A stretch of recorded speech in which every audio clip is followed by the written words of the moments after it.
منځونه د سحر هلته کې وشي چې منځونه د سحر هلته کې وشي د جومات په هغه ور کې زړه مضبوط کړئ. دا منم چې په پردي وطن کې ګران دی مسافر او په اختر کې زړه مضبوط کړئ. دا منم چې په پردي وطن کې ګران دی مسافر او په اختر کې زړه مضبوط کړئ. که یاران مو مسافر دی بیا به راشي مسافر دی بیا به راشي پیغلو تاسو مازدیګر کې زړه ملګرو یو څو ویډیو هغه مې راټولې کړي دي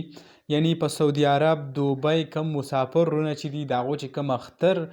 څنګه تیریږي نو دا وخت که تاسو وګورئ په سکرین باندې هغه ویډیو تاسو ته ښکاري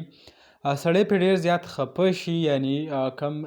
جومات مونځ یا څه چې کېږي په عیدګاه یا جومات کې نو هلته ناست وي او هغه په ژړا باندې شي. دا چې کوم دی دا وخت په ټیک ټاک باندې ډېرې زیاتې هغه وایرل دي. نو ما هم غوښته زه تاسو سره شریک کړم او الله تعالی دې وکړي چې د ټولو مسافرو کم اخترونه چې دي هغه بل ځل چې راځي هغه په کور باندې تیر شي او کم لکه یو غم تي هغه ورته جوړ نه شي. لکه که تاسو وګورئ دا وخت که ټیک ټاک تاسو اوپن کوئ نو ډېرې زیات او دا په ریل کې ژړا کوي یعنی یو نیم سړی چېرته راولګي هغه پیک ژړا وکړي نو د هغې پته لګي یعنی دا چې کم دی په هغه مانځه ځای کې ناست وي او کم ژړا وکړي هغه کم بل څوک دې ویډیو وکړي یعنی په خپله هم داسې نه چې د ټیک ټاک دپاره ویډیو کوي نو ډېر زیات چې کم دی هغه پې خفه شو. بل زموږ د چینل د طرفه زموږ د سایډ نه تاسو ټولو ته د وړوکي اختر ډېر ډېر مبارک شه.